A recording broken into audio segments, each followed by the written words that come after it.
बिस्मिल्लाहिर्रहमानिर्रहीम। अस्सलाम वालेकुम। आपका दोस्त सलमान हैदर। दुआ उस परवरदिगार से कि उसने आपको और आपके अहले खाना को अपनी हिफ्ज़ व अमान में रखा हुआ हो। वियना में मुज़ाकरात का पहला दौर ख़त्म हो गया। 29 नवंबर को शुरू हुआ और जुम्मे के रोज़ यानी 3 तारीख को बल्कि 4 तारीख को इसका पहला सेशन ख़त्म हुआ। और इस वक्त तमाम मुज़ाकरातकार हैं, चाहे वो अमेरिका से ताल्लुक़ रखते हैं, चाहे चीन से, रूस से, बरतानिया से या फ्रांस से, वो तमाम के तमाम मुज़ाकरात अपने अपने ममालिक की तरफ लौट गए हैं 1 हफ्ते के गैप के लिए। इसका अगला सेशन जो है इसी मुज़ाकरात का 7वें राउंड का अगले हफ्ते शुरू होना है। लेकिन ये बात इतने आराम से बैठती हुई नज़र नहीं आ रही। इससे कबल हम व्लॉग्स के अंदर ये बात शेयर कर चुके हैं, डिस्कस कर चुके कि अमेरिका फुल मूड में है ईरान के ऊपर से पाबंदियां उठाने के हवाले से। वो ईरान पर रहम तरस नहीं खा रहा। America have no way to run. उसके पास कोई भी जगह ऐसी नहीं है कि जिधर से वो कन्नी कतराई जा सके। लेकिन इस मौके पर इसराइल अपनी हर कोशिश कर रहा है। जिस वक्त मैं आपसे बात करूं, बड़ी खबर यह है कि इसराइल का जो मोसाद का जो चीफ है इस वक्त अमेरिकी सरजमीन पर उतर चुका है नफ्ताली बेनेट का खास पैगाम लेके। और पैगामात क्या है, उसके 4 पॉइंट्स क्या हैं, सारे मैं आपके सामने इधर रखूंगा क्योंकि इसको इसराइल ने इसका भांडा फोड़ा है।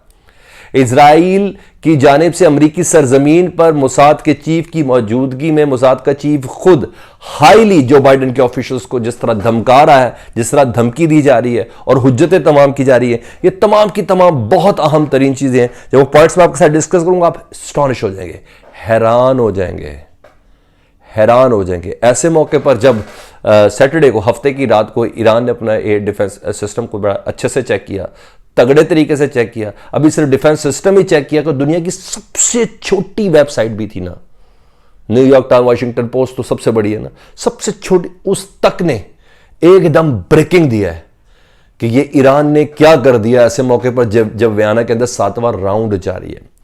वो क्या चीज थी और उसके बाद ये पूरी 7 दिनों की टाइमलाइन क्या है जिसकी बिना पर अब मोसाद का चीफ आखिरी फटफड़ाते हुए जो अमेरिका की सरजमीन पर मौजूद है, डेविड बर्निया मोसाद चीफ, जी हां, वो क्या मुद्दा लेके इस वक्त पहुंचा हुआ है आपके लिए जानना बहुत जरूरी है क्योंकि ये बड़ी डिसाइसिव मूवमेंट है इस खित्ते को लेकर। ये ईरान और इजराइल का मामला नहीं है, ये इस पूरे खित्ते का मामला है। वो खित्ते का मामला जहां हिंदी उर्दू समझने वाले लोग बैठे हैं, उनके लिए ये वीडियो बहुत ज्यादा इंपॉर्टेंट है। ठीक है, ये बात किसी करवट पर बैठती हुई अब नजर आ रही है लेकिन कुछ धमकियां हैं। वो डिटेल्स क्या है सारी की सारी आपके सामने रखूंगा। हमेशा एक रिक्वेस्ट, अगर चैनल पहली बार देख रहे हैं तो सब्सक्राइब कर दे, बेल आइकन दबा देंगे तो आने वाले वक्त में भी वीडियोस आप तक पहुंचती रहेगी। कल जी सैटरडे के दिन की रात को अचानक 8 बजे के करीब ना एक ज़बरदस्त किस्म का धमाका हो जी, नातन से 20 किलोमीटर दूर जी। और उस धमाके की रिपोर्ट के कुछ देर बाद, खैर फौजी तर्जुमान ने तो बताया लेकिन पूरी दुनिया ने कह दिया कि जी ईरान की जानिब से या ईरान के ऊपर किसी किस्म का कोई मिसाइल अटैक हो गया। खैर ईरान की जो फौजी तर्जुमान है उन्होंने कहा कि नहीं जी, हमने नातन से 20 किलोमीटर दूर ये तजर्बा करके देखा कि अगर ऐसे मौके पर कोई हमला हो जाए मुज़ाकरात के दौरान, वो भी वजह आपको सारी बता देता हूँ। तो हमने उसको कैसे डिफेंस कैसे करना है, तो हमने अपना एयर डिफेंस सिस्टम चेक कर रहे थे। हाँ, हमने अवाम को भी नहीं बताया था लेकिन इस वजह से नहीं बताया कि उस वक्त भी अचानक की सूरत हाल होगी और उस वक्त कैसे देखना है। बहरहाल ये पूरी दुनिया को एक मैसेज दे दिया गया कि बहुत ध्यान से आना, बहुत ध्यान से। पूरी दुनिया में सिर्फ इजराइल को मैसेज दिया गया।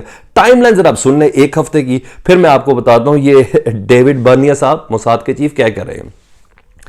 29 तारीख से मुज़ाकरात शुरू हुए। मुज़ाकरात का पहला दौर शुरू हुआ, बड़ा खुशाइंद हुआ। उसके बाद दूसरे दिन के बाद दूसरे और तीसरे दिन ना ईरान के ऊपर आयत पाबंदियों के हवाले से बात हुई।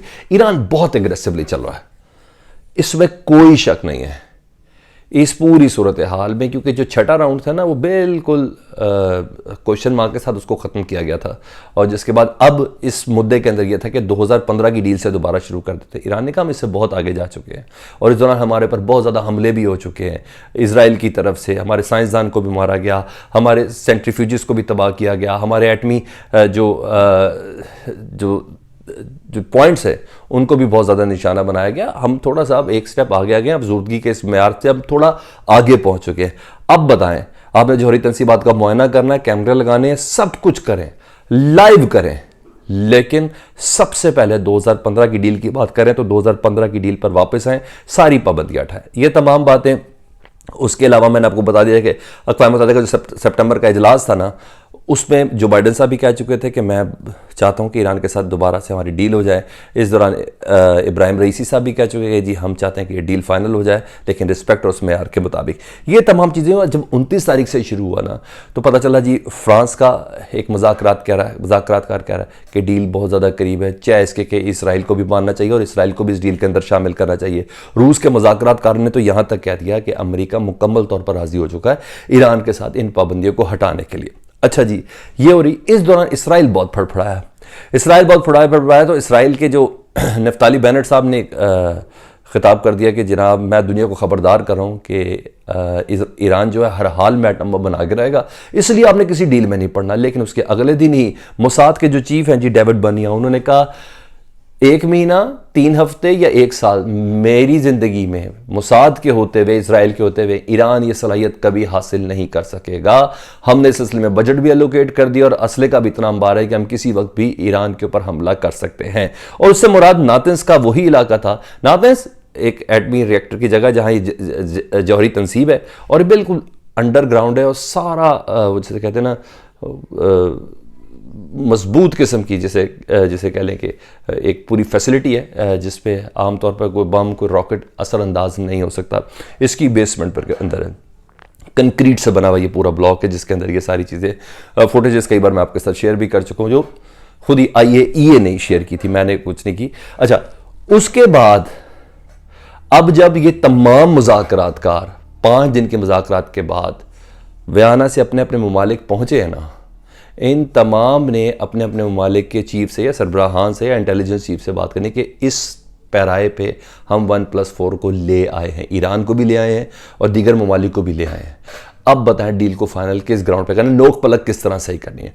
उस मौके पर इसराइल के मोसाद के चीफ ने ईरान के ऊपर हमले की बात की, जिसको ईरान ने कल काउंटर चेक किया और कहा कि हाँ हमारा एयर डिफेंस सिस्टम मुकम्मल तौर पर इंटैक्ट है, कोई भी हमला करने की कोशिश करेगा तो उसको मुकम्मल तौर पर तसल्ली के साथ जवाब दिया जाएगा।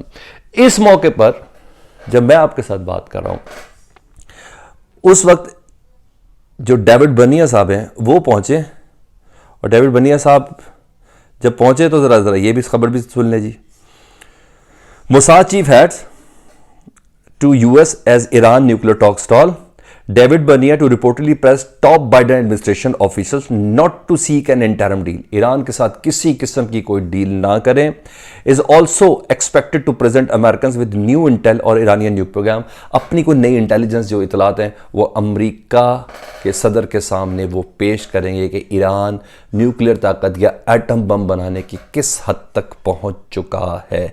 ऐसे मौके पर जब मुआहदा होने के करीब है, ऐसे मौके पर अमेरिका खुद भी हैरान है कि ईरान ने इतना सख्त स्टांस कैसे पकड़ा। उसकी एक्सपेक्टेशन में था कि अमेरिका के तमाम जरीदे खुद कह रहे हैं कि ईरान ने अपने ऊपर से पाबंदियां हटाने के वजह से स्टांस बड़ा सख्त रखा हुआ है कि हम ये सारी हटाएं तो उसके बाद कोई बात होगी, उसके बाद 2015 वाली पे भी बात नहीं होगी, अब उसके बाद बात होगी क्योंकि आपने 6 महीने का भी गैप दिया है। यानी ईरान इस स्टांस के साथ आ रहा है।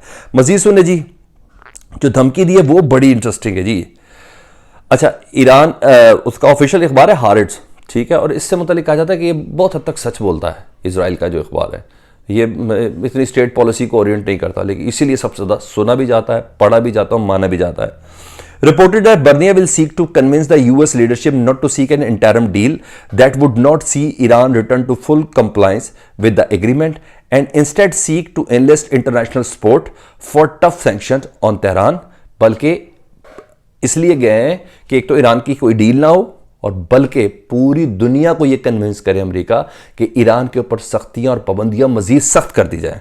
अब सुने जी, द स्पाई चीफ, जी हम मोसाद का चीफ कह रहा है, will stress that if an agreement with Iran is ultimately reached, अगर ईरान के साथ कोई भी जौहरी मुआहदा यूरोपीय कम्युनिटी या अमेरिका ने कर लिया, Israel will not bound by it and will continue with efforts to thwart the Islamic Republic nuclear work according to the news side। उन्होंने कहा अगर किसी किस्म का कोई मुआहदा कर लिया जी अमेरिका और यूरोप ने ईरान के जौहरी मुआहदे के हवाले से, पाबंदियां हटाने के हवाले से, तो इजराइल उस मुआहदे को ओन नहीं करेगा।